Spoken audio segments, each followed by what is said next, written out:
কেন বলো তো ভাই, তুমি কি ওই বাঘের কবলে পড়েছিলে? আরে ভাই না, আমি বাঘের কবলে পড়ি নাই। আমি আমাদের এলাকায় ভয়ঙ্কর একটা বাঘ দেখলাম, কিন্তু হঠাৎ করে চোখের আড়াল হয়ে গেল। আমি তো শুনলাম আপনাদের এই এলাকায় ওই বাঘটা ঢুকেছে, আর শুনলাম যাকে সামনে পাচ্ছে তাকেই নাকি খেয়ে ফেলতেছে। তাই নাকি? তাহলে তো ভয়ঙ্কর ব্যাপার। ভাই আমি চললাম, বাঘ যখন তখন এখানে চলে আসতে পারে।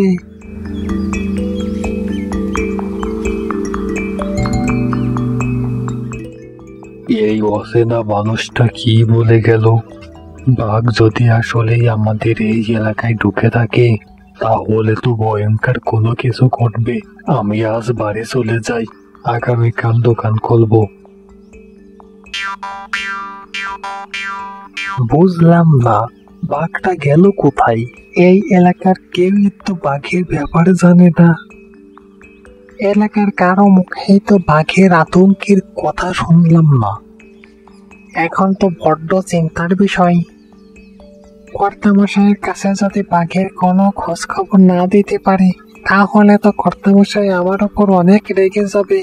এখন আমি কোথায় খুঁজবো ওই বাঘকে? আরে ওটা কি দেখা যায়?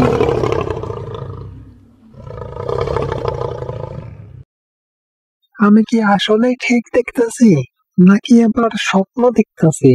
আমি একটু এগিয়ে দেখি তো।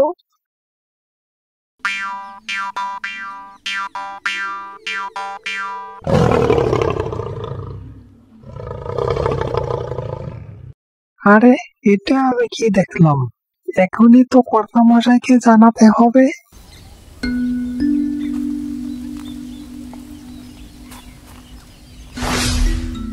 কর্তামশাই, কর্তামশাই, অনেক বড় সর্বনাশ হয়ে গেছে।